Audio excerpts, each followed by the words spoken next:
పాల్పడుతూ ఉంది.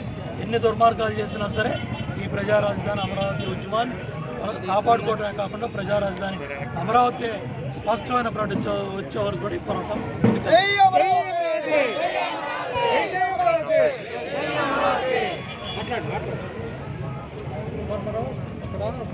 చేస్తారు. వాళ్ళు వస్తారు, అందరం కలిసి బయలుదేరారు. మొన్న గుంటూరులో కూడా మహిళా సోదరిమణులు చాలా పెద్ద ఎత్తున అమరావతి మహిళా సోదరిమణుల నాయకత్వంలో చాలా పెద్ద ఎత్తున ర్యాలీ జరిగింది. అదేవిధంగా ఈరోజు కూడా విజయవాడ మహానగరంలో ప్రజా రాజధాని అమరావతికి మద్దతుగా ప్రజా రాజధాని అమరావతి కొనసాగాలని ఈరోజు కూడా వేలాది మంది మహిళలు అమరావతికి మద్దతుగా, అదేవిధంగా రైతాంగం, రైతు కూలీలు, అన్ని వర్గాల ప్రజలు కూడా ఈ ఉద్యమంలో ఈ ర్యాలీలో భాగస్వాములయ్యారు. స్పష్టమైన ప్రకటన ప్రభుత్వం నుంచి రావాలి. స్పష్టమైన ప్రకటన ప్రభుత్వం ప్రకటించే వరకు కూడా ఈ ఉద్యమం ముందుకెళ్తుంది. అదేవిధంగా న్యాయ పోరాటం కూడా ఇవాళ కోర్టుల్లో సాగుతూ ఉంది. ధర్మం న్యాయం తప్పకుండా గెలుస్తుంది. ఇవాళ 34,000 ఎకరాలు ఇచ్చిన రైతు సోదరులు ఇవాళ భూములు ఇచ్చి రోడ్డు మీద పడి ఆ మహిళా తల్లులంతా కూడా ఇవాడంతా పొలంలో వ్యవసాయం చేసే రైతులు, మహిళలు, కూలీలంతా కూడా రోడ్లెక్కి ప్రజా రాజధాని అమరావతిని కాపాడుకోవడానికి త్యాగాలు చేసి ముందుకెళ్తా ఉన్నారు. వాళ్ళ పోరాటానికి మద్దతుగా ఇవాళ అన్ని వర్గాల ప్రజలు కూడా ఈ పోరాటానికి మద్దతు తెలుపుతున్నారు. ఇది 5 కోట్ల ప్రజల సమస్య, 29 గ్రామాల సమస్య కాదు. తప్పకుండా ప్రజా రాజధాని అమరావతిని కాపాడుకుంటాం. ప్రజా రాజధాని అమరావతి కొనసాగుతుంది. స్పష్టంగా న్యాయం, ధర్మం తెలుస్తుంది. మహిళల పోరాటం, మహిళల స్ఫూర్తి ఇవాళ ఈ ఉద్యమానికి పెద్ద ఎత్తున మద్దతు తెలియజేయటమే కాకుండా అన్ని వర్గాల ప్రజలను కూడా కూడగట్టుకొని ఈ ఉద్యమం ముందుకెళ్తుంది. ప్రజా రాజధాని కొనసాగాలని అమరావతి స్పష్టమైన ప్రకటన ప్రభుత్వం నుంచి వచ్చేదాకా కూడా ఈ ఉద్యమాన్ని ముందుకు తీసుకెళ్తాం.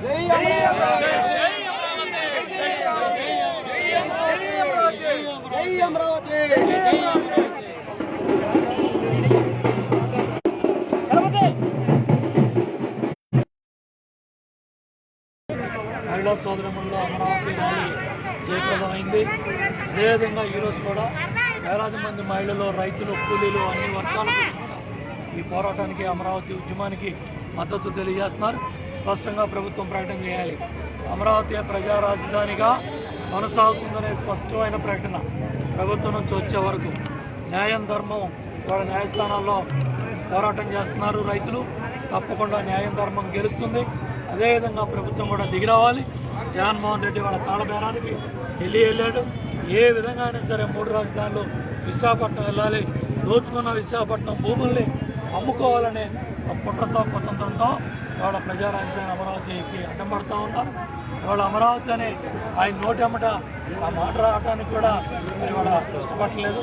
వాటి ఇవాళ తాడేపల్లి రాజప్రసాదంలో కబ్జా గేమ్ ఆడుకుంటూ ఉన్న ముఖ్యమంత్రి ఎట్టి పరిస్థితిలో ప్రజా రాజధాని అమరావతి కొనసాగుతుందని స్పష్టమైన ప్రకటన నోటెమ్మట ప్రభుత్వం ఎమ్మట వచ్చే వరకు కూడా ఈ ఉద్యమాన్ని ముందుకు తీసుకెళ్తాం.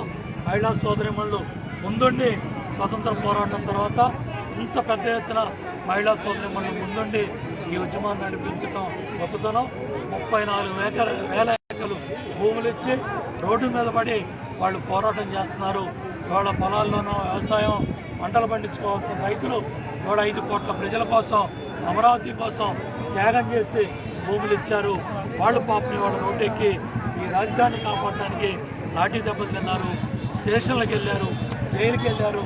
చివరికి SCBC రైతులకి మరి చేతులకు కూడా వేటీలు వేశారు. 15 రోజులు జైల్లో కూడా పెట్టారు.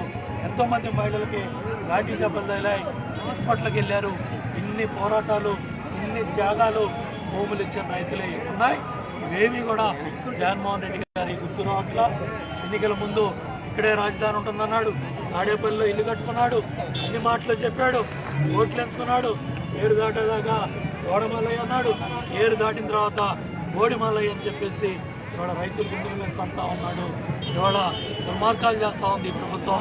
పోలీసులు అంటే కుట్రలో కుతంత్రాలు చేసి కేసులు పెట్టి లాఠీలతో కొట్టి ఈ ఉద్యమాన్ని ఆపాలని ప్రయత్నం చేశాడు.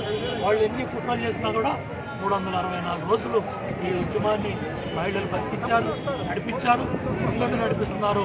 స్పష్టంగా ప్రభుత్వం ప్రకటన వచ్చే వరకు కూడా ఈ ఉద్యమం కొనసాగుతుంది. అమరావతి కొనసాగుతుంది. అమరావతి ముందుకెళ్తుంది. జై అమరావతి!